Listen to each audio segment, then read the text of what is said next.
сонсогч та бүхэндээ өрөө мэндийг дахин хүргэе. Дэлхийн монголчууд AM радио 88.3-аас 7 хоногийн даваагаас басан гарагийн 20 цагаас хүргэж байгаа хоолболтол хов зогоо оройтой шаршуун нэвтрүүлгийн 2025 оны 6 сарын 30-ны даваа гарагийн дугаар шууд ороход бэлэн болоод байна. Студид хөтлөгч Цанцаа Амийн найруулагчаар ундрахнаар ажиллаж байна. Нэвтрүүлгийн хамтраагчаар Цэвэр тунгалаг цэнгийг амта аквафина мөн Ара фестивал 2025 хамтран ажиллаж байна. Бэлцүүханууд амар сандарчлаа. Бэлцүүхануудаа өрөө мэндийг хүргье. За өнөөдөр хэний тухай ярих вэ гэдэг товчхон дүртэй. За би өнөөдөр Цэгэр Тэнгисийн томог киногаар танигдсан жүжигчин сурчлагын хатахан Жонжихоны тухай танилцуулахар бэлтлээ. Загварын шилдэг шинэлэг шийдлэг кинодэр гаргаж ирдэг үсттэй тий. Аха. За өнөөдөр 6 сарын 30-ны буюу шашуу нэвтрүүлгийн 6 сард устдал 451 дугаарыг та бүхэндээ хүргэсэн байна.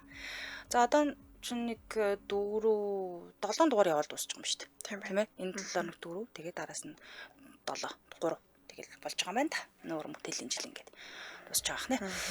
За би өнөөдөр ч хэлтгүү дээ. Энэ 4 хоногт хэнийг танилцуулах вэ гэдгээс товчхон дурдчихэ. За Цэрэг Эрс гэдэг киног чагаа ер нь мэдэж байна. Дууг нь бол санаад байгаа тий. Тийм дууг нь санаж киног нь бол санахгүй бэл. Та Яагаад дууг нь санаад тэр киног санахгүй би бодвол үзэл дууг нь сонсон байл. Эсвэл зүгээр дуун тухайн үед радио орох явдаг байсан шиг санагдаад ах юм. Бүүн бол ер нь кинотойгоо зэрэгцээл явж ийсэн да. Би тэгэхээр киног нь хайлтмал орой нэг радио аяг сонсож унтдаг байсан. Тэгэд би радиогоор сонссон юм болоо. Тэгж жоохон таамаглалаа өөрөө. Тэгсэн үү? Тийм. За энэ киноны талаар мэдээллийг ерөнхийдөө хүргэх гэж байгаа юм байна. За тэгээд 2004 онд орсод хийгдсэн юм кино байгаа. Цэрэг Эрс гээд нэг цэргийн анги дээр болж байгаа үйл явдлын талаар л харуулж байгаа юм л да. Тэгээд хувь хүмүүсийн тус-тустай үйл явдал нь өөр сайн дурч гарч байгаа юм уу дурч гарч байгаа. Ер нь бол янз бүр. Тэгээд энэ донд чинь бас л нэг хайр дурлал те өшөө хавалт гэх янз бүр ийм болж байгаа. Ер нь их хөөрхөн кино. Тэгэд энэ гол дүрийнх нь эрэгтэй эмэгтэй одоо тэр цэрэгтэй медведи болон тэр нөгөө совлогч бүсгүй ирж нэг хэсэг зүгээр ташраараа карашилсан шүү дээ. Манайхан ч баг өмнөөс нь уралж муурлал бөө юм болоод бас л их хөвчлөлтэй кино. Тийм тий. Энэ тэр хүүхний совлогч үлээ. Тийм. Тэр совлогчийг энэ баруун талын болон тарагдаад байгаа хөгшөө ах найрдаг. Жижигхэн тэр нэг толгон гарсан маа тэр хоёр цэргийн ард хойно байгаа. Тэр хүн найрдаг юм тий. Айгу муу харсан байж байгаа би нэг хүн найрдаг гэд би уншсан. Тэр нь энэ хүн биш юм байна. За тэгвэл өнөөдөр Цэрэг Эрс кино тоглосон тийм ээ. Цэргийн анги дээр одоо гол дүргүүдийг бүтээсэн өндөр цолтой 3 хүнийг танилцуулъя гэж бодлоо. За орондоо оршууч генерал Паул Трентьевич Бродин. За Борис Щербаков гэдэг хүн бүтээсэн байдаг. Орос улбаны улсын алдарч жүжигчин Борис Щербаков болохоор энэ цувралын хамгийн алдартай жүжигчдийн нэг. Ер нь бол нөгөө нэг одоо буруу замаар орж байгаа гэдэг ч юм уу зэрэгт чинь дандаа л нэг одоо ойролцоогоор нэг өсвөр насны тий өнгөрүүл одоо 19-20 хүүхдүүд очиж байгаа штэ. Тэгээ тэр хүүхдүүдийн алдаа оноо дутагдлын ер нь бол зөв чишээ чиглүүлж байгаа нэг юм дүрлтэй. За ер нь бол 100 гаруй кино уран бүтээл тоглож ирсэн. Москвагийн урлагийн театрын олон жүжигт бол тоглосон ариун туршлагатай ингэж хэлж болно. Гэхдээ энэ Цэрэг Эрс кино өөрөө энэ дөрүүдээ алдартай, илүү их алдартай болгож чадсан. Бас за тэгээд энэний үр дүнд бол маш олон шүтэн бишрэгчтэй болж чадсан байдаг. За энэ кинонд тоглосон одоо амжилттай энэ дүрийнхээ ачаар бол дараагийн жилүүдэд нь болохоор Жоков, Туркийн транзит зэрэг олон сувралуудад өргөгдсөн байдаг юм байлээ. За Борис Васильевич Щербаковын хувьд бол 1940 оны 12 дугаар сарын 11-нд төрсөн одоо 75 настай зөвлөлт Оросын кино театрын жүжигчин маа. За Оросын улбаны улсын ардын жүжигчин цолыг бол 1994 онд авсан бол зөвлөлт холбоос төрийн шагналыг 1985 оноос авч ирсэн юм байлээ. За бага наснаас нь дурдвал Ленинградын Васильевский аралж төрсөн. Аав нь болохоор зүгээр жолооч хүн байсан. Ээж нь болохоор үйлдвэрийн ингээл эгэлж ирэл нэг юм байлээ. Хүмүүсээс ажилтаа идэг, үйлдвэр ажилтан байсан. Тэгээ гэр бүл нь болохоор энэ арлынхаа нэг юм гудамжинд 16 м нийтдээ нийтийн байр гэдэг чтэй тий. Нийтийн байранд 5 ам бүлээр ингэж амьдардаг буюу бага нас нь тийм яг хэцүү өнгөрсөн гэж хэлж болох юм билээ. За тэгээ байж байгаад хамгийн гоё нь болохоор тэр яг одоо өөрснийх нь амьдардаг гэсэн гэрийнх нь цонх нь болохоор тэр хүлэг онгоц байдаг. Финляндийн болон руу харсан буюу маш олон хүлэг онгоц ингээ харж ингээ байдаг байсан. Тийм учраас багасаа л Борис явд бол хүлэг онгоцны ахмад болоод дэлхийгээр тойрч ингээ аялах юмсан гэж мөрөөждөг байсан. Ер нь өлөө онгоц олгодод явал ямар эдийн боллоо гэж мөрөөждөг байж л дээ. Ингээ 12 настайгаас мандат хүүхдийн адлын явдал кинонд болохоор Глебкагийн дүрж тогссон байдаг. За ингээ 67 онд Борис ахлах сургуулаа төгсөөд сургуульд эрсэлт одоо эсэг гэж оролцсон боловч 3 дугаар шатандаа өрсөлдөж чадаагүй буюу сургуулаасаа хасагдсан юм билээ. Гэхдээ жүжигчин болно гэж ирс шийдсэн байсан учраас тэгээд соёлын дэд сургуулийн найруулагчийн факультетэд эсэж орсон байдаг. За дараа жил нь болохоор Борис Москвагийн урлагийн театрын сургуульд эсэх юм боломжтой болсон буюу урилга ирсэн байт юм билээ. За тэгээд ер нь бол өөрөө сургуультай амжилттай сурж исэн тийм учраас бүх юм орхиод ер нь нэг Москвад очиод хазаа үзүүл ямар байд юм болоо гэж Москва явахаар шийдсэн. Тэр үед нь болохоор энэ нэг соёлын дэд сургуулийнх нь декан болохоор Борисыг "Гүй чи Москва явж яах гээд байгаа юм бэ? Чи эндээ үлдээд шалгалтаа дуусгуул чамд хэрэгтэй штэ" гэж нэлээд шахаардчихсан байдаг. Ингээд 72 онд Борис Москвагийн урлагийн театрын сургуулийг ороод төгсөж чадсан. Тэр жилдээ Москвагийн урлагийн театрын жүжигчин болж чадсан байдаг. За шинэ хүчин чадлаар хийсэн анхны ажил нь болохоор Ган Хийц продакшн Санкагийн дүрийг бүтээснээр ер нь бол уран бүтээлийг эхлүүлсэн гэж хэлж болно. Ингээд 2003 он хүртэл энэ Москвагийн урлагийн театрт ажиллаад 2003 онд ажилласаа гарсан юм билээ. За 2007 онд болохоор 2007-оос 14 оны он хүртэл болохоор 7 жилийн хугацаанд Оросын 1-р суваг дээр өглөөний мэд нэвтрүүлгийн байнгын хөтлөгчийг хийдэг байсан. Тэгээд ялангуяа нэг Орос сувгуудыг үздэг хүмүүс бол бараг тэрүүгээр нэлээд сайн мэдэх болоо да. Тэр нэвтрүүлэгч байсан гэдгээр нь хөтлөгч байсан гэдгээр сайн мэдэх баг. За ингээд 2015 оны 9 сараас хойш Зевиста сувагт ажиллаж эхэлсэн байна. За 2009 оны 4 сард Москвад бүх Оросын гоёл чимэглэлийн хэрэглээний болон ардын урлагийн музейд өөрийн хувийн уран зургийн үзэсгэлэнгээ гаргасан буюу хобби нь юу юм гэдгсэн чинь уран зураг зурдаг юм байна. Дээрээс нь мод төмрөөр гарын урд үүтэй хүн гэж ярьдаг штэ тийм. Яг нэг юм хийд юм байна. Юм одоо мужааны ажил хийдэг 12 бүтээлээ өөрөө толилуулсан байдаг. Модоор сийлбэр хийх маш их дуртай юм байлаа. Тэгээд 2009 онд болохоор Москвагийн зураачдын эвлэлийн урлаг гарсан урлагийн секцэнд бол ирсэд орсон юм хүн байлаа. За тэгээ 15 онд эрүүл мэндийн жоох муудсан 7 сарын 19-нд жүжигчний зүрхний дутагдлын улмаас зүрхэн нөгөө нэг зогсох гэсэн учраас эмнэлэг тас хөвтөжсэн байдаг. Тэгээ 2023 онд дахиад 2 сард болохоор Борис зүрх судасны хүндрэлтэй амьсгалын чочмог вируст халдварын урдчилсан уншихад болохоор бас эмнэлэг твтэж эмгэлүүлсэн буюу одоо бол би юмас харьцангуй доктортой байгаа юм билээ. За эхнэр нь болохоор 1991-ээс 2001 оны хооронд жүжигчин зохиолч байсан Москвагийн урлагийн театрын бүлгийн дарга байсан Татьяна Бронзова гэж бүсгүй юм билээ. Хосууд бол Москвагийн урлагийн театрыг сургуульд байхдаа анх танилцаад оюутан байхаас бол гэрлээд хамтдаа амьдарч байсан. Хүү Василий нь болохоор Москвагийн улсын их сургуулийг хуульч мэргэжлэр төгссөн. Тэгээд бас аавыгаа дуурайгаад жүжигчин болж байгаа буюу кинонд бас хэд хэдэн дүртэй кинонд. Хуульч мэргэжлтэй тэгээд жүжигчин болсон шүү дээ. Тийм хуульч мэргэжлтэй нэ жүжигчин байхмаа. За баярлаа. Ийм хүн байна. Тэгээд нам жим ингээд амьдарч байгаа. Нэг их нэртэй, нэг хүүтэй. За яг зөвл замаар явж байгаа юм байна. Хоёр их нэртэй болж байгаа хэцүү болоо. Тэгээ 2 3 болоод эхлэе шүү одоо. Сэтгэл санааны бэлтгэлтэй байгаа дараагийн хүмүүс нь. Цэвэртэ танилцуулъя. Цэвэр тунгалаг цэнгийг амт Aquafina. За Aquafina цэвэр усны дэлхийд борлуулалтаараа дүйдэггүй чанар стандартаараа тэргүүлдэг савсан усны нэг ба. За 40 гаруй орны сая сэргэлэгчдийн сонголт болоод ингэ явж байгаа.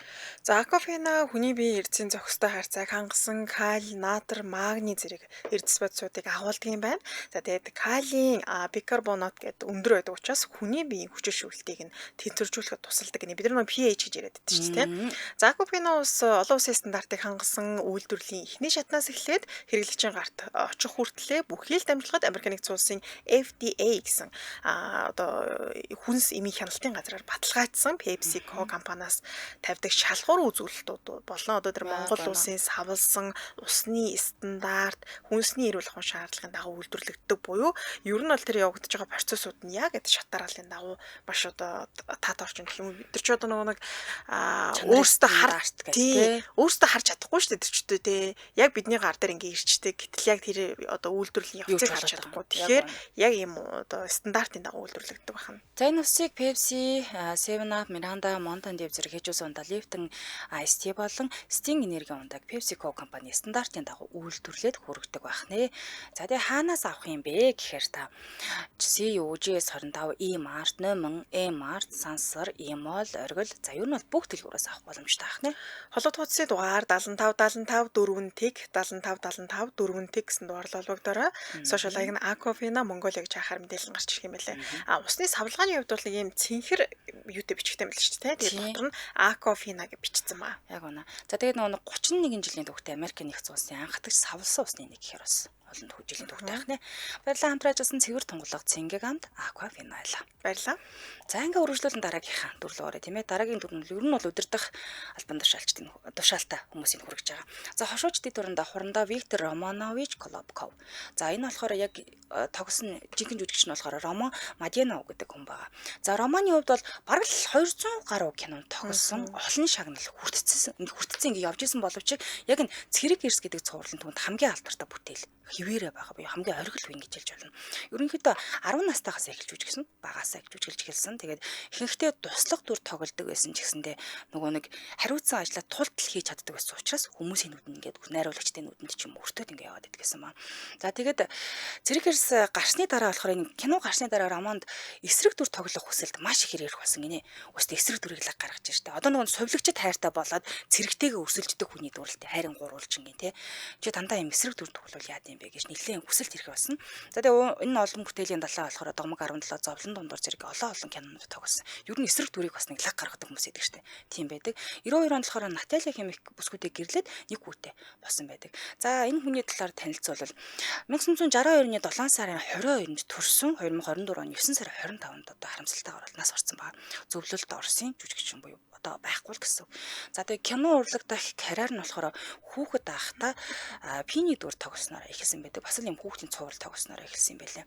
За тэгээ 2014 онд гарсан кинонд болохоор авилгалд идэгдсэн нэг юм хотын даргын дүрийг Вадимийн дүрийг бүтээснээрээ барууны орнуудад болохоор илүү их танигдсан. Олон хүмүүс ингэ тэмдэг байсан юм байлээ. За Москва бүжийн Дидискотод төрсэн байдаг. Аав Сергей нь болохоор телевизийн редактор байсан юм байлээ. Харин ээж Антони болохоор номын санчаар ажилладаг байсан. Тэгээ аав нөгөө телевизийн найруулагч редактор хийдэг байсан учраас ажилдаа явахдаа роман болон ахтаа намд ажил руугаа аваад явждаг байсан юм байна л да. Тэгээд тэндээсээ жүжигчин болох одоо юу гэдэг кино урлаг руу орох сонирхол нь тэндээс гарсан гэж хэлж болно. Тэгээ аавынх нь одоо туслахууд нь анзаараад та нэг хүүгээ нэг кинонд тоглуулвал яа гэм бэ гэдэг анх санал тавиад ингээд 71 онд кинонд туслах дүр бүтээснээрээ 10 настайдаа гэсэн үг шүү дээ. Бүтээснээрээ кино урлаг руу эргэлт буцалтгүй орсон байт юм билээ. За тэгээд Оросын театрын урлагийн академиг төгссөн. Оюутан байхдаа болохоор Москвагийн театрт оюутан байхаас л Москвагийн театрт урагдаад тоглож эхэлсэн гэр мундаг жүжигчин гэдэг эндээс харах байх. За бас айрам татагдсан, цэргийн алба хаасан, пуучин сансраас товтлох одоо товтлохоос хамгаалах юм хүчин талб хааж исэн юм билээ. Тэгээ цэргийн алба нэр төртөө 1987 онд хаагаад тэгээ хаангуудаа буцаад театрт очсон. Ажиллаа ингэж хийсэн. За тэгээд театрын тэр нэг одоо театр тоглодог байхдаа бүр 30 орчим гол дүрийг авсан байсан. Тэр үедээ зүгээр нь 20 идэх настай байсан. Тэгэхээр өстө лаг жүжигчин байсан юм шүү. Ирлашиг мэдэн штэ тий. Ирлашиг хид хідэн зургал төр тоглолцсон. Тэгэхээр илүү. Согос ер нь жоохон мэддэг царай байлаа. Тийм аз. Нэлээд олон харж байсан юм билсэн шүү. Яг үнэ. За тэгээд 1992 онд Оросын холбооны улсын Хавьяа жүжигчин залуураас шагнагдсан байдаг. За 2024 оны 9 сарын 25-нд 63 наснда Москва мужийн одоо Реминский дүүргийн өөрийнхөө тосгондох гэртээ нас орсон. Уушгины шалтгаан биш өвлийн шалтгааны байсан гэдгсэн чинь уушгины хор давтартай байсан юм билээ. Энэ өвч нь болохоор 2020 онд уушгины хор давтартай гэдэг нь тогтоогдоод тэгээд 4 жилийн туршид хор давтартайгаа тэмцэжсэн боловч даанч ингээд 63 наснда бурхан болсон байдаг. 9 сарын 27-нд түүнтэй бол ингээд сүмд салахаас гүйцэтгэхэд маш олон хүмүүс цугларсан юм билээ. За дараад нь болохоор тэр Москва мужийн нэг дүүргийн тосгоны оршуулган газарт нам гүм оршуулсан байдаг. За тэгээ 2025 онд нас орсныхын дараа гэсэн үг л дээ 2025 оны 3 сарын 24-нд болохоор шилдэг туслах дүрийн Ника шагналыг хүрсэн байдаг. Тэгээд яг авч чадаагүй нь жоохон өөрөө байгаагүй нь жоохон харамсалтай ч гэсэн шагналаа авч байгаа нь боллоо гэдэг юм билээ. Тэгээд шагнал гардуулах хэсэл нь Москвагийн Маска гэдэг театрт болсон. За тэгээд эхнэр Наталья хүү Роман буюу ингээд эхнэр бас нэг хүүтэй байсан бах нэ. Нас орсон юм уу гинэ харин тийм ээ нас орсон байна. Жинхэнэ зэвүү өгөндөг нь дүрээ амар харахдаг л. Тийм байна тий. Сүргтлийн дүр төлхөө тоглоод шүү дээ тий. Тий ер нь л ингээд харахаар эсвэл тэр сүргтлийн дүр нь л хоногшсон болоо бид нарт. Магадгүй. Гэхдээ ер нь найруулагч тэр одоо энэ киноноос цэрэг ирсийн дараанаас ч тэр дандаа сүрэг дүрийн санал тавих байсан тий. Дандаа. Тэгээд ер нь тийм нэг хотын дарга ч юм уу баян үний дүр тогсон ч гэсэндээ дандаа сүрэг дүр бүтээдэг байсан. За тэгвэл 3 дахь хүн нь Хурандаа Олег Николаевич Шматко. Энэ их хөөрхөн цайлган дүр гэх юм уу бүх юмыг зохицуулдаг бас нэг юм хөрхөн 8 хийждэг одоо нэг хорчин тэгсэр нэг тийм цагаан цайлган хүн гэж байдаг да нэг тийм л дүр гэж би хардсан штэ. За Алексей Маклаков жинхэнэ нэр нь болохоор за Алексейийн хувьд бол нэлийн хожуу кинонд тоглож ирсэн. Ер нь бол жүжигчнийхээ карьерийг маш хожуу ихэлсэн байдаг. За энэ хошууж Шматкогийн дүр тоглох санал авахдаа 44 настай байсан. Бүр нэлээд хожуу. За тэгээд бусад эндээс хойш алдартай болсон гэж хэлж болно. Өөр алдартай бүтээлүүд нь юу юм гэхээр шүний харуулын, өдрийн харуулын, за тэгээд 250 сурлын Василий Чайкинарын дүр байна. За тэгээд Алексей Шүтрэн бишгчид түүнтэй одоо хүртэл харахтаа сайн уу Шматко гэж нэрлэдэг гинэ. Ерөөсө тэр дүрийнх нь нэрээр хоногссон өөр юмар ерөөсө хүлээж авдаггүй гэсэн. Ер нь бол цэрэг эрс дээр дүрийнх нь нэрээр мэдлдэг одоо хүртэл яг л тэр хүн л юм шиг хүлээж авдаг гэсэн. Тэгэхээр тэр дүрээ өөртөө тэгэж амир наасан гэх юм уу та тийм ээ. За Маклаковийн хувьд бол 1961 оны 1 сарын 6-нд төрсөн. Одоо 64 настай зөвлөлтөд орсон театр киноны жүжигчин дээрээс нь дуучин. Орос улбаны улсын гавьяа жүжигчин цолыг 2007 онд авсан юм байлээ. Нэг тийм хөөрхөн адтай дүр шүнээрээ. За тэгээд Новосибирск одоо төрсөн. За ээж Ирина нь болохоор хүүгээ ганцаараа өсгсөн буюу аавынхын талаар өөрсөн мэдээлэл байхгүй. Яг төрснийхэн дараа явсан юм уу, бага багт нөрхөө явсан юм уу гэж байхгүй лээ. Ганц би ээж өсгсөн байдаг. За ингээд төрснийхээ дараа удааг байхдаа ээж нугаас аваад бүгд найрамдах Словат руу нүгөөд ингээд явцсан юм байлээ. За тэгээд тэндээ болохоор 21 дугаар сургуулийг дүүргэсэн байдаг. 1981 онд болохоор Новосибирскийн улсын театрын сургуулийн жүжигчний ангийг төгсөөд за хэсэг хугацаанд радиод бас ажиллаж байсан буюу хөтлөгч хийжсэн байдаг юм байна.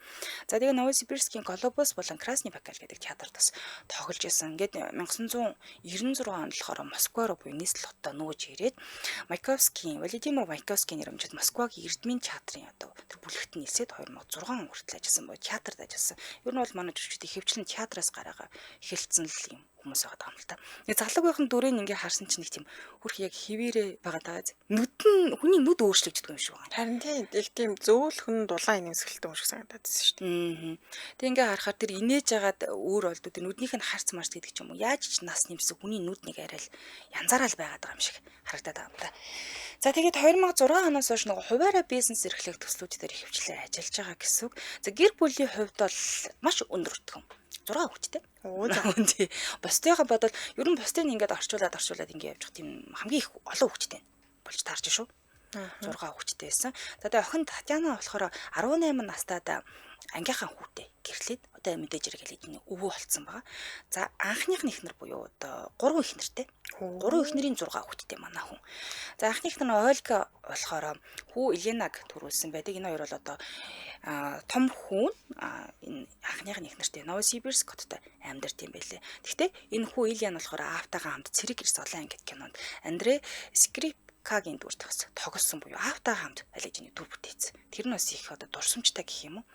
За харин хоёр дахь ихнэр нь болохоор Мария гэж үсгүй байгаа. Энэ носуудын дундаас л охин Никол нь төрсөн. Гэхдээ хоёр дахь ихнэр нь охин Никол хоёр нь болохоор Канадад амьдарч юм байна. Оростой өрөөс байдаггүй өөр газар амьдардаг. За гурав дахь ихнэр нь Анна, охин Ирина байгаа. За тэгээд дээрээс нь охин София гэж байгаа. Гурав дахь ихнэрийнх нь хоёр дахь одоо охин София болохоор юу юм бэлээ? Хүү төрүүлсэн тэгээд эцэг нь хин бэ гэдэг нь тогтоодгүй нөө хууль бусгуулдаа гэж яриад идэх шүү дээ. Яг эцгийн зарлаагүй. Одоо яг энэ гэр бүлийг нь хүмүүс мэдтгэл авах л та. Тэгээд яг хин бэ гэдэг нь мэддэггүй. За одоо өвөө л таарч байгаа юм сте. Ачхуу Платон төрсэн буюу тийм өнөр өтгөн гэр бүлтэй амьдардаг байх нэ. За их сайхан өндөр өтгөл айл шүү дээ. Тийм өөрөө 6 хүүхэдтэй. Одоо ямар ч хэлсэн мэдээж хүүхдүүд нь хүнтэй суугаад 4 хүүхэдтэй болцгойцсон байгаа. Тэгээ өвөө болцол явж байгаа юм байна. Мөрсөн 3 их нэртэй. Би энэ 3 дахь их нэрийн төрсөн он сарын харсан.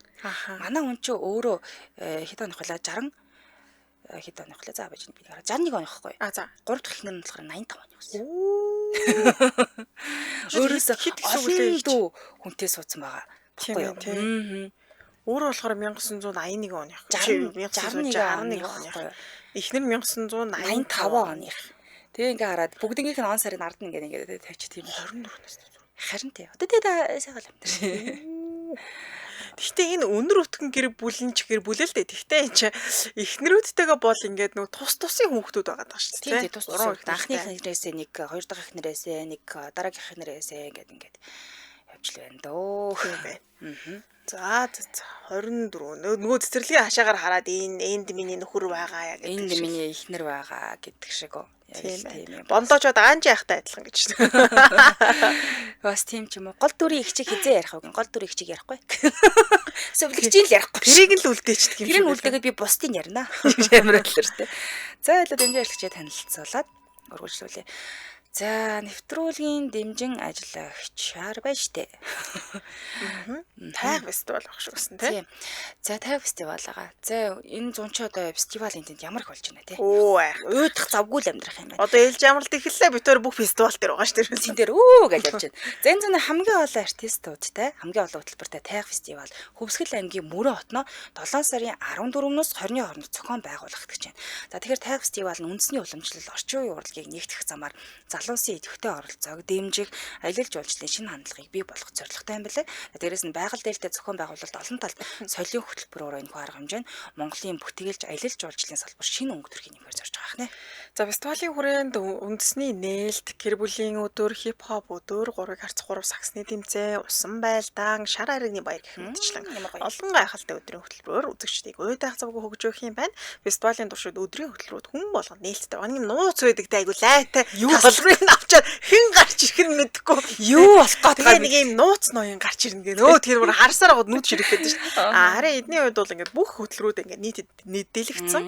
Фестивалийн оройн тоглолтууд дээр Stop, Wandebo, Thunder, за Гинжин, Mr. Sam, Хишиг далай, Баяр цэнгэл, Digital, GA Sound, Compass, Outlaw, мөнхийн рэп мөнхчин гэж.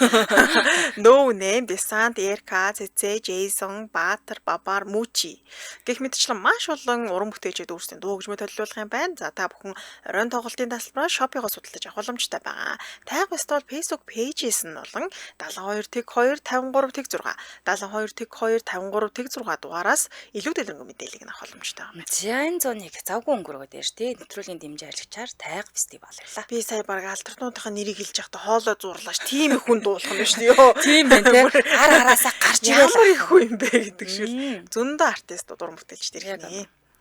За үргэлжлүүлэн дараагийн алдартай танилцуулын өнөөдөр Цэнхэр тэнгисийн домог драмаар танигдсан жүжигчин сурчлагын Хатан хаан гэдэг хочтой Жонжи Хёны тухай танилцуулахаар бэлдсэн байна. За одоо насын та да. 40-д тийм. Хэдтэй яг Мэдгүй. Таныг таачвал дүү нь бас 44. ус хийж өгөө аяган тийш. Хайцаа юм уу? За ойролцоо 43 настай 1981 оны 10 сард төрсэн юм байна. Манай аамын ихч чи одоо нэг хоёулын нэвтрүүлэг урд жил хөтлөж байгаа шүү дээ. Хамгийн эхний жилд бол ихч ус таадгүй л шүү дээ. Гонжиж байсан шүү дээ. Айгу хэцүүсэн. Одоо бол ерөөс бүр үзэж чардсан юм гэмээр л айгу сайн таадаг. Дөхөл бууддаг болоод байгаа маа. За өндрийн төвл таачих та. Өндөр нь 170 чадсангүй. 173 см өндөр.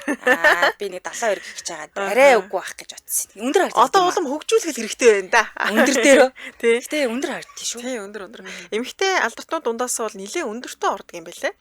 За жинхэнэ нэр рүү нурцгаая. Жүжигчин мөсгүүн жинхэнэ нэр нь Ван Жи Хён гэдэг нэртэй. Тайсны нэр нь Жон Жи Хён. За тиймээс жинхэнэ нэр нь Ван Жи Хён гэхээр хүмүүс жоох итгэдэггүй гэнэ л дээ. Яг тэр энэ ховор нэр ер нь Ван Жи Хён гэдэг нэртэй хүн их цөөхөн жижигтэй баг байна уугүй одоо баг энэ хүн ганцаараа байна уугүй л баг. Тэгээ сүүлдээ нэрнээс нь болоод хит хитэн маргаан үссэн хүмүүс түүний нэрийг хятад гэж хэлэх болсон. Яа тэр Ван Овогтон гэдэг одоо хятадууд байгаа шүү дээ. Жишээлбэл God 7 хамтлагийн Ван Ж гэсэн гэж байдаг шүү дээ. Ч одоо хятад хүн шүү дээ. Энэ Жонжи Хён гэдэг энэ Ван Жи Хён жүжигчний хувьд бол солонгос хүн гэхдээ Ван гэдэг овогтой болоод ирэхээр хятад тал руугаа болоод хүмүүс таам гэлж хэлдэг. Үгүй юу хятад эмэгтэй юм шүү дээ. Тэг яг нөө өгдөөдсөн солонгос руу цагаачилж орж ирээд за ингээд ер нь Ван гэдэг овогтой ингээд энэ үндэстэн гэр бүлэрээ те солонгост амьдарч исэн юм шүү дээ гэсэн янз янзэл таамгууд гарсан юм байлээ. Гэвч энэ яриа сүултээ ягаав нөх эхэнд бол нэг тоогоогүй мэлээ. За намайг хятад метод гэж яриад үлдээд нэг сүртэй юм бодоогүй болов сүултээ энэ ярианд газар авсаар байгаад өөрөө хүртэл ээж авдрах ч асуусан байна. Гүй би ч одоо энэ удам ухсаа маань хятад тал руугаа юм уу юу юм бэ гэдэг нөө чусан жүг гэж байдаг шүү дээ. Хятадын солонгосчууд тэгэл тэр тал руугаа юм болов юу юм болоо гэд асуусан чинь эсрэгээрээ жүжигч юмсгөө маань хааны удмын хүн байж таарсан гэж. Ван гэдэг чинь солонгосоор хаан гэсэн үг. Одоо Ванжук гэх юм бол хааны одоо удмынхан болоо явчихна шүү дээ. Гэхдээ яг энийг би бол бүр айхтар нарийн судалсангүй. Зарим их сурвалж дээр бол хааны удам бишээ зүгээр л ван овогтон гэсэн. Ховор ван овогтон ч гэдэг юм. Зарим дээр нь болохоор яг энэ үе удмаа дэшиг ингээ хөөгд байх юм бол хаантай бол бас нэг холын хамаатанч болтгоо. Ер нь бол тэр удам дотор те удмын л хүн гэсэн. Иймэрхүү тайлбарууд янз янзаар гарч ирж илээ. Тэгэхээр их тийм ховор овогтой. Тэгээ өөрөө ч гэсэн тайсны нэрээ сонгохдоо Жихон гэдэг жинхэнэ нэр нь байгаа шүү дээ. Яг овгоо л өөрчилсөн. Тэгээ хүмүүс нэрэл ван гэд хэлчих юм бол хятад гаралтай жүжигч юм байна гэдэг үл ойлголцол үүсэх байх гэдэг үднээс овгоо Жон олгоо Жонжион гэдэг нэрээр уран бүтээлээ төрдөг байна.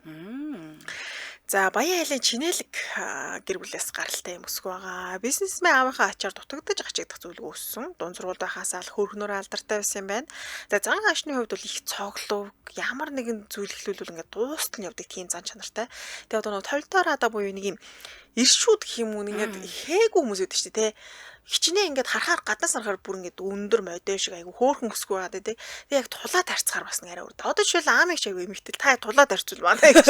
Үнэн хээгүй шүү дээ миний хиччээс. Жинхэнэ эрхүү. Яг л тантай ийм төстэй зан чанар характертай хүн юм шиг байлаа.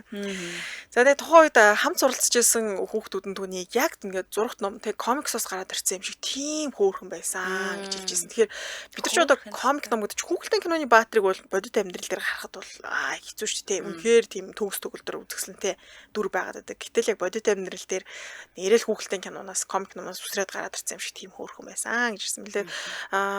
Нилээн жоохон байхдаа одоо залуу байхдаа влог хийжсэн гэх юм уу? За. Тэгээд тэрийг үзэх юм бол бүр төрөлхийн л хөөрхөн. Одоо солонгосч гоо сахны хагалгааны хэрүүл оруулж байнга гардаг шүү дээ. Энд ч одоо нэг хийс ээлгөө тэгсэн гэсэн ингэ. Тий, харин Жонжион жүжигч юм бол төрөлхийн хөөрхөн жүжигчдийн тоонд ордог юм байна. За урлагийн гараар унарцгоё. 1997 онд ахлах ангийн сурагч байхдаа буюу 16 настай загварын сэтгүүлд зураг татуулж алдартны гараа эхлүүлсэн. За удалгүй нэгэн алдартай том entertainment-аас энэ сэтгүүлийн модель охиныг нэлээл харсан байгаа юм л да. Тэгээд тухайн үед ингэ яас өөрөө охин бодвол нэг юм л бодож иймэрхүүлийн бодож байсан баг. Би тэр захирлын бодлыг уншчиход мэдэхгүй байна. Ямар та чи энэ entertainment-ийн хараанд өртснөөр жүжигчин болох санал тавьсан юм билий. Чи юу н алдартай болох бодол байгаа юу гэд ингээд за тийм ээ гэд нэг жилийн муу жил гаруй байсан уу жилийн турш жүжигчний сургалтанд суусан. За дараа нь маш олон сурчлагын тоглосон. Ер нь сурчлагын хатаахан гэдэг хочиг гэдэг зүгээр ч нэг авчихгүй л дээ. Тэг бах. Тий. Үнэхээр бүр өстой уйдтал гэдэг шиг бүх төрлийн сурчлагын тоглосон юм байлээ. Тэгээд сурчлаганд одоо тэр нөгөө брэндүүдээс ч ихсэндээ Жонжион жүжигчнийг сурчлагаанд тоглуулах дуртай байдаг. Яа тэгэхээр тэр брэндийнх нь үн цэнийг илүү нэмэгдүүлдэг гэх юм уу. Өөрөө нэг юм дэгжин, хаймсар, тэ ихэмсэг юм бихтэй шүү дээ. Ингээ 1998 онд миний сэтгэлийг татах гээд үүсгдэг драмад тоглож жүжигчнэр ажиллаж эхэлсэн байдаг. Хамгийн их танигдсан бүтээл нь 2001 онд My Sassy Girl гэдэг кинонд тоглосон. Энэ ч нөгөө яг тэр үед бол нэлээд одоо тренд болж байсан гэх юм. Тэгээ Монголд ч ихсэн алдартай да та бас нэрээр нь хаад үзэх юм бол нэлээд алдартай кино. Тэгээ Солонгосоос гадна гадаадд танигдах боломжийг нь уг бүтээлийн түнд олгосон байдаг. За тэгээ уг кино тоглосныхан дараа маш олон бүтээлийн санал ирсэн юм билээ. Энэ ч одоо 2001 он гэдэг чинь 2000 оны ихээр мэдээж маш олон уран бүтээлүүд гарч байгаа тийм. Тэр олон уран бүтээлээс жүжигчнийг сонгохын тулд эхлээл гэдэг чинь санал тавьдаг шүү дээ тийм. Зохиол өгвөл манайх ийм зохиолт чи энэ дүр тоглох уу гэд. Тэгсэн тухайн онд гарч исэн одоо нэг за кинонд 100% байлаа гэж үзье. Тэнгүүт тэрний 80% нь бүр баг ингээд бүгд Жонжион жүжигчний гол дүрээр тоглох хүсэлтэй байсан гинэ. Тэгэл бүгдээрээ л Жонжион жүжигчин бол биш л бол тий өөр хүнийг тоглохгүй зөвхөн түүнийг тоглуулна гэд баг тэр жилийнхээ баг бүх киноны гол дүрт ингээд тоглох боломжтой байсан. Гэхдээ мэдээж энэ бүгд нь ч тоглоогүй л дээ. Тэгээд өөрөө бас харж байгаад таалагдсан бүтээлүүдтэй тоглосон баг. За хамтрaalчид танилцуулаад урагшлуулъя. Нэвтрүүлгийн хамтрaalчаар Ара фестивал 2025. За Ара фестивал 2025 7 сарын эхний том шоу болох 7 сарын 13-нд болох юм биш. За шоу болох гэж байгаа юм байна. Энд нь хин очих гэж байгаа юм бэ гэдгсэн чинь Номин Тастай хамтлагийн дуучин Хайна ганцаар очих юм байна. Дуучин Наагийн очих юм байна. Баяр цэцэг, Ариу, Даваадлаа нар Анир Монголын поп оркестртэй хамтран маш гайхалтай үзүүлбэрүүдийг үзүүлэх юм байна. Тэгээ энэ өдрийн бас нэг онцлог зүйл нь баг ширийн алдарт нөгөө Yola гэдэг нэг хамтлаг байдаг шүү дээ. Одоо сайн нэг хит боллоо шүү дээ. За. Тэр Ара комплексийн тайзны уран бүтээлийг хэвшүүлнэ гэж шүү дээ. Нөгөө нэг би аялах гэсэн чаддаг. Тэр чи ирж байгаа. Тийм үү. Яста сонирхолтой болох юм тийм. Тийм байна. За маргааш нь буюу 7 сарын 14-нд DJ Лазар шоу байна. Ара комплексийн цэнгэлтгэд бол жинхэнэ халыг хасна гэж шүү. За тэгээ үүнд Оросын маш одоо үзэсгэлэнтэй алдарт ихэр DJ нар оролцох юм байна. Индонезийн алдарт DJ Саид бас ирэх юм байна. За би буруу уншсан байж магадгүй шуушлаарай. За Анир Pop Orchestra DJ BTB нарын хамтарсан үзүүлбэрүүд болон DJ Gori, DJ Хөгжим, за MC Ялалт нартай та бүхнийг үдшиж дөргөх нэ. За тэгээ 7 сарын 17-нд бол эхнэр найз охин ээжтэй эгчтэй хайртай хэн бүхэнд зориод очих Glamour шоу болох юм байна. Энд нь болохоор Солонгосын алдар DJ Mew Монголын сор шигтгээ болсон босгочуд хамтлагууд уран бүтээлийг ашиглуулна гинэ. Энд нь болохоор Emotion, Spike, Kiwi, Gala, Honeymoon, Desire, Wasabis гэдэг хамтлагууд. DJ Yasuri нар ирнэ гэж шүү. Дан бүсгүүчүүдээс бүр тийм байна тий. Тэгэхээр энэ өдрөөрөө сонгочж болох юм шүү дээ. Тийм юм. Жишээлбэл 13-нд би яг үзмээр байгаа тий уран бүтээлчтэй байна. 14-нд байж болно. Эсвэл бүр ингээд 3 өдөрт гурлна нь ч очиж болохоор шүү дээ. Жишээлбэл 17-ны хувьд бол нөгөө нэрээ ээж тий найз бивж байд эмэгтэй найзуудаа ч юм уу эсвэл эгчтэй тий дагуулад очиод бол их гоё тохиромжтой байна. 13-ны ч болохоор Pop Orchestra гэж байгаа байхгүй шоу. Тэр бас сонирхолтой тий. Гэтэл 13-ны сонгоход 17-ны сонгоод ингээд авчиж болох нь. Ер нь бол ингээд тал талаас нь сонгоод авчих юм байна. За тоглолтын билетийг та бүхэн Ticket-ийн минаас авах боломжтой юм байна. За илүү дэлгэрэнгүй мэдээлэл нь Ара Complex Ара Festival 2025 Facebook хуудаснаас аваарэ. Холбогдох хуудасны дугаар 80 84 33 25 96 30 TGS TikTok гэсэн дугаар бол бүгд. Нэр хүүхэд харах үйлчлэгээ тийм байлаа шүү. Хүүхдүүдэд дагуулад очвол хинээр харуулна яана хийнэ гэж санаа зовлтгүй. Наач амар юм биш тий. Ерөөсө хүүхэд гэр бүлтэй хүмүүст бол өстэй сайхан. Тийш нэг хүүхдээ яах вэ гэж зовоод байдаг штэ. Тэгэхгүй тэнтэй хүүхд харах үйлчлэг байгаа юм байна. Ара Festival 2025 өдөр ажиллаа баярлаа. Завшлал дараагийн мэдээллийг хүргэе. За гэвч жүжигчин бүсгүй маань үргэлж азтай байсангүй модулаар ажиллаад шууд од болоод л ингээл хүн чинь өөр нь алдрын өргөлд гарчаад тэндээ одоо мөн хөрөхгүй шүү дээ. Уналтын үе гэж байсан. Тийм. Тэгээд 2006 он тоглосон кинонууд нь том амжилт авчирч чадаагүй. Тэгээд хүмүүс сүүлдээ ингэж ярих болсон нэ. Зар сурчлагын тоглосоор байгаа сүүлдээ бараг наад хүмүүжүүд мартагдлаа штэ гэж ярих болсон. Сурчлагын саналууд бол мэдээж тасралтгүй ирсээр байсан. Гэтэл тоглож байгаа бүтээлүүд нь амжилтанд хүрэхгүй л байсан юм байл л те. За ингэж явсаар 2012 онд Тудуг дээр за нэг монголоор орчуулсан Хулгайчид гэдэг кинонд тоглосон. За энэ хүү бүтээл бол ёстой л тесрэлт болсон. Тэгээ Жонжион жүжигчин бол яг энэ бүтээлээр өөрийгөө бол бүр өстой жихэн хүмүүст маш сайн таниулж чадсан. Өмнөхөөсөө ч илүү алдартай болсон. Тэгээ 2013 онд Одноос ирсэн миний хайр хэмээх бүтээлд Чонсунги гэдэг алдартай эмэгтэй дүрийг маш чадварлаг бүтээж чадсанаар нэр хүнд уламл их өссөн юм байлээ. Тэгээ энэ Одноос ирсэн миний хайр гэдэг дээр нэр үнэхээр тийм сэтгэл татам дүртэйсэн мэлээ. Ямар алдартай гэх од зөө. Тэгтээ нэг юм цаанаа их тийм хөгжилтэй гэх юм уу байгаа байдал нь баг өөртөө найдлах юм шүү бодит дүртэй. Магадгүй тийм үнэхээр тийм гоё дүртэйсэн мэлээ. За дараагийн баримт нь утсыг нь хуулбарлаж ийсэн хэрэг гарч исэн юм байна. За жүжигчин бүсгүй утсыг 2009 оны ихээр хуулбарлсан хэрэг гарсан гинэ. За SK Telecom шалгаж үзээд жүжигчин бүсгүйтэй холбогдсон таны утсыг хуулбарлсан байна. За энэ хуулбарлсан гэдэг маань яг юу гэлээд байна вэ гэхээр за жүжигчин бүсгүй байршлыг мэдчихэж байгаа. За утасных нь яриаг нь чагнаа сонсож болно. Тий. Ирсэн бүх дуудлагыг шалга. Одоо нэг ижил дугаарыг хоёр хүнд бариад байгаа талаа гэсэн үг те. За тэгээ дуудлагыг шалгаж харах. Ямар дуудлагууд ирсэн байна. За мессежэр бол ямар мессеж ирсэн байна гэдэг. Тэрийг нүртэл харах боломжтой байдлаар ингээд хулбарлсан юм бол чагнаж исэн гэсэн үг. За гэтэл хэн яг ийм аимшигтай хэрэг үйлцсэн бэ гэсэн чи тухайд хараалагдчихсэн entertainment-ийн захирал хийсэн гэж. Хөөх. Захирал нь одоо жүжигчнэл тагнаадсан гэсэн үг. Яах гээд байгаа юм. Тэгээ шалтгаан гэх юм бол гэрээ нуудахгүй дуусгаж исэн. Тэгэхээр энэ хүн ч одоо өөр ямар entertainment-тэй гэрээ байгуулах нь уу? Тэгээ хичнээн одоо тэр бүн вонер гэрээ байгуулахын тий өөр хаашаа явах гээд надтай гэрээ байгуулж эндээ үлдэх юм уу юу ч гэдэг юм тий. Тэр тактик талаасаа л айгүйх тийм чагансан юм шиг байна. Яг нөгөө талаас нь жоохон муур удаад үзэх юм бол энэ жүжигчний жоохон сул талыг нь барьж аваад тэгээ сулцыг бариад гэдэг шиг бас үлдээхийг хүссэн тийм хөөзөл байсан ч гэж магадгүй л те. Мөр онцгүй үлдэл юм чи. Харин тийм тэгэхээр бас амар оншоо алтартнууд уцаараач зүгээр ярьчих болохгүй те. Харин тийм Nokia барай явж хамаг юм боо ишг зүгээр. Энэ Nokia ч хакертэж магадгүй хүмүүстэй. За тийм ээ яач. За гэрлэлт рүү норцгоё. Аль хэдийн хүнтэй суудсан шүү. 2012 оны 3 сарын 2-нд хормоо их гэж байгаа зарласан. За түүний нөхөр түүнтэй Чацуу Солонгосын алдартай үндэсний хувцсны дизайнер гэж И Ёнхи гэдэг хүн байдаг. За энэ хүний зээ хүн юм билээ. За тэгээ нэг өдөр найзлуу нь гэрлэх санал тавьсан юм байна. Яаж тавьсан бэ гэхээр юу яагаар хөө чи маргааш гадаад паспортаа аваад түрээ дээрээ гэсэн юм байна. Тэгээ гадаад паспортаа аваад ирсэн чи онгоцны бодлоор давуулж яваад Японд л ниссэн гэж. Тэгээ Японд очсны дараа гэрлэх санал тавьсан гэж байна. Зүгээр гадаад паспортаа аваад иргээд аваа явчих юм уу те. Хүш ядаж нь энийг надад дээр хэлж үлээ. Гараад ирдээ өөдөнд чинь байна салхилээ гэл нэг тийш аваа явчих юм та.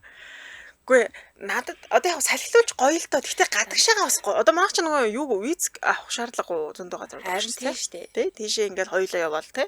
Тийм шүү дээ. Тэгэхээр нэг хүнтэй суулж байдаг. Далайн ирэг дээр очивол те гэрлээгээд зөвөр сонголт авах юм чи гэрлэн шүү дээ те. Хүний нутагт таньж мэдгүй. Өөр хайчууд яана. Түш туулах хүн байхгүй гэрлэн шүү дээ. Бараг сүрдүүлэхтэй юм шүү. Занал хийлэл орж гэрлээд байгаа юм ааш. За тэгээд 2012 оны 4 сарын 13-нд гэрэлснээс хойш 3 жилийн дараа 2016-нд Чэ Вону гэдэг 3 жил шүү бараг 4 жил юм байна. Чэ Вону гэдэг хүүтэй болсон том хүн 2016-нд мэдэлсэн байна. Тэгээ 2018 он Чэ Пёнгу гэдэг баг хүүгээ төрүүлсэн. За одоо 7 бол 9 настай 2 хүүгээ ээж. Тэгээд жүжигчин мөсгөө хурим дээрээ ирсэн зочдоос нь өгсөн. Хуримын нөгөө бэлэг болгож өгсөн мөнгийг хандвалсан юм билээ. За хуримын дуугаа сонгосон түүхнээс сонирхолтой. Жүжигчин бүсгүй хуримын дуугаа Ижог гэд дуучнаар дуулуулахыг хүссэн. Тэгээ санал тавьсан юм байна уул заадгүй чи ингээ миний дууг дуулаад өгч хуримын дууг дуулаад өгч гэж. Тэгсэн чинь тэр дуучин залуу хэлждэггүй би одоо ингээ танил найз нөхдөйгөө хурим дээр л дуулдаг штэ. Хойлооч одоо баг уулзч үзээгүй хүмүүс шүү дээ гэх. Тэгэхээр өө юу хүн баг хойлоо танилуудал болчихъя гэх тэнгуүтэ нөө дуучин залуу хоолн дураад нөхөртөөгөө танилцуулаад ингээд найз уулсны хадраа хуримынхаа дууг дуулуулсан. Одоо ойлоо найз. Одоо дуул. Уулзсан би нэгээ тань штэ гэх. Наа чи юм их солиод арга штэ. За нөхөртөөгөө танилцсан төгрөг нь орцгоо. Жүжигчин маань нөхөртөөгөө нэг бага сургууль сурж исэн юм байна. Бүр ингээ багаас хамтайсан гэсэн. Тэгээд бүр багасаа л одоо нэгээ мэддэг одоо хамар хашааны хоёр гэдэг шил байсан юм шиг байна тий. Тэгээд насанд хүрснийхээ дараа дахиад учирч тэгээд үеихэж эхэлсэн. Багада цог сурж исэн ч гэсэндээ нэг нь гадагшаага сурсан нөгөө түн жүжигчин болоо медаль гэдэг ч юм уу. Тэгээд өөр замаар хөөж явж хагаад тэгээд эргээд нийлсэн гэсэн. За тэгээд нөхөр нь жүжигчин бүсгүйг өвдөхүйд нь харж хандаа сэтгэлийг нь хөдлөгсөн байна. Харин түүний хадам ээж нь хүүтэн суухаас өмнө гадуур ингээл одоо жүжигчин бүсгүй дагуулж явж байхдаа л хүүтэн суугааг байгаа шүү дээ. Тэгтэл өө энэ манай бэр байгаамаа Жонжи манай бэр гэж танилцуулж угаасаа болох юм гэлээ. За тэгээд түүний нөхөр Чэ Жунхё гэдэг залуу бий. Тэгээд солонгосчууд нэг сайхан өөрхөн бүсгүүд ямар хүнд өгчвөө гэж бас тухайд их бодсон юм шүү илээ. Тэгтээ нөхрийг нь барах нохойч болтохгүй гэж байгаа шүү дээ. Яа тэгэхээр их царайлаг юм байна. Нөхөр нь их царайлаг. Дээрээс нь солонгос болон гадаадад сургууль төгссөн. Олон улсын банкнд ажиллаж исэн юм байна. Аав нь компанитай компаниа хүүдээ өгсөн, тэрийгэ өглөөд авцсан. Одоо ерөөсөө маш өндөр албан тушаал буюу яг тэр компанийнхаа дийлэнх хувьцааг нь эзэмшдэг SEO-гоор ажилладаг. За царайлаг ухаантай мөнгөтэй юм юмтай. Ухаантайг нь яаж баталж байгаа гэхээр аахаа компаниг авсны дараа хувьцаа нэлээ нэмэгдсэн. Ер нь бол ашиг орлого ч гэсэн нэмэгдсэн буюу компаниг зөв залж явж байгаа гэсэн үг. Тэгэхээр яг энэ удирдлага талдаа бол бүр төрөлхийн авиас чадвартай залуу юм шиг байна. За тэгээ метр 80 см өндөр. Тий хэр баргийн алдартнаас царайлаг юм залуу гиндэ. За барахгүй мэн нэрэ. Тэгэл түүнд өгсөн байт юм аа гэдэг шиг тий. Нэг гомдлгүй өгсөн юм шүү. Ийм сайхан бүсгүй нэрэл ийм залуу авах байх таа л гэж бодсон баг. За тэгээ хадбууд нь түүнийг анхандаа мэддэггүй байсан гинэ. Анх хүн жүжигчин бүсгүйтэй өргөж байгаа гэдэг ингээ ээжтэй хэлсэн юм байна. Тэгэхдээ угаас ээж мэддэггүй яхаа эхэндээ алдартай хүнтэй өргөж байгааг жоон гайхсан юм л дээ. God одоо үерхлээгээс шууд суучих штэ гэж одоо за гэж зөвшөөрсөн. Тэгээ дээрэс нь жүжигчин бүсгүй эд алдартай байх үед буюу тэр 2000 оны ихээр тэр үед нь энэ хадмууд нь Парист байсан юм бэл. Яа тэгэхээр нөгөө загвар зохион бүтээгч штэ тий. Ер нь нэлээд чинэлэг юм Баянгэр бүлээс гаралтай юм уус учраас гадаадад амьдарч ирсэн. Юун дээр зурагт мөрөд үзэх жонжион жүжигчний талаар нэг ч кино уран бүтээлийг нь үзэж байгаагүй. За тэгээ дараа нь гэрлэх болсоо. Гэрлэх болонгууд нь нэг 7 хоног гэрлэхээс нь 7 хоногийн өмнө хадам ээж нь зурагтны өмнө сууж байгаа. Тоглосон бүх кино үзсэн гэж би. Тэгээ яхаа сансныг бол үнэхээр сонирхолтой гоё бүтээлүүдэд тоглосон. Дээрээс нь бэр нь маш мундаг жүжиглдэг жүжигчин гэдгийг хараад бас бахархас сэтгэл төрсөн. Тэгээ одоо бол бэр тэгээ байн уулздаг мэдээж уулзсан шүү дээ. Өөрөө бол би битээр бай. Тэр нөө сэтгүүлч асууж байгаа л да. Тэгээ байн холбоотой байх уу гэд. Би бас тэр асуултанд жоо хагаад одоо хатам холбоогүй яг яах юм. Харин тий холбоотой л байх уу. Би нь бол блок хийхстэйсэн юм уу. Тий шууд хатам ээж юу гэл тий. Тэгээ өдөр болго мессеж чиж чаталж тий холбоотой байдаг гэсэн байна. За гэтэл удалгүй нэг салсан барьсан гэдэг нэг шуугаан дэгцэн. Тэр нь 2021 оны 6 сард юм байл л те. Нөгөө айхтар карусерын өнгөсгөөс гаргасан юм шиг л нөгөө Кимсарон жүжигчин ютубер одоо Кимсарон жүжигчин нөгөө жүжигчин залууж юм лээ. Тэр хоёрын нөгөө амиа оролт морлт гэл нэлээ шуугаан тэрийг зарлж ясан газраас бас л энэ жонжион жүжигчин нөхрөөсөө салцсан энэ хоёр чинь тусдаа байгаа гэсэн иймэрхүү мэдээлэл гарсан. Тэгээд жүжигчний энтертаймдаас энэ бол худлаа мэдээллээ гэсэн боловч хүмүүс шуугсаар л байсан өөнээрээ салцсан юм байна гэл. Харин түүний нөхөр мэдэгдэл хийсэн. Алдартан биш шүү дээ. Олонний өмнө гарч ирдэг. Гэтэ яаж хүмүүс мэдэгдсэн бэ гэхээр солонгосчууд ч бүгд какао ашигладаг. Бид нар одоо Facebook Messenger байнга ашигладаг. Солонгос ус какао ашиглан тэнгүүд какао ч дээрээс нь одоо нөгөө профайл зураг гэж байгаа. Тэр профайл зураг дээрээ би Жонжихоны нөхөр баймаар байна гэсэн юм хөвгөлтэй гэх юм хошин зураг тавиад тэгээд тэрийг нөгөө ойр дотны хүмүүс нь хараад хүүе энэ хоёр салаагүй юм шүү. Нөхөр нь би Жонжихоны нөхөр баймаар байна штэ гэсэн юм зураг оруулсан байна штэ гэд. Тэгээд солонгосчууд энэ явдлаас хойш түүний нөхрийг их л тийм мэдрэмжтэй залуу байна гэж хэлсэн мэлээ. Яг олонний өмнө гарч ирэл та бид хоёр салаагүй гэсэн биш. Зүгээр л профайл зураг бид хоёр салаагүй гэсэн байдлаар оруулсан нь нэгсэн айгүй тийм том мессеж өгсөн гэсэн. Тааргаар айгүй зүг ойлголцсон шүү дээ. Тийм. Тэгээд үйл хөдлөх хөрөнгө оруулалт талдаа бол маш мундаг юм мэдрэмжтэй юм ихтэй мэлээ. Одоо тэгээд тэр үйл хөдлөх одоо хөрөнгөийнх нь мөнгөнд хитэж байла бараг 100 тэрбум мөнгө төлөх нь давхар тийм хэмжээний үйл хөдлөх хөрөнгөтэй гэсэн байсан шүү. Сонирхолтой гоё бүс байна. Энэ нөгөө хамралтын мингэн нэг үүрэгч Тийм тий. зогсон гэж. За баярлалаа. Энд хүргээ нэвтрүүлгийн өндөрлөе. Студид хөтлөгч Ханцаа Амин хариулагчаар ундрах нар ажиллалаа. Нэвтрүүлгийн хамтрагчаар цэвэр тонголго цэнгийг амт Аква Вина мөн Ара фестивал 2025 байлаа. Урагшлуулан амар цэг нэвтрүүлэг улаан сонсороо түр баяртай. Баярлалаа. Баярлалаа.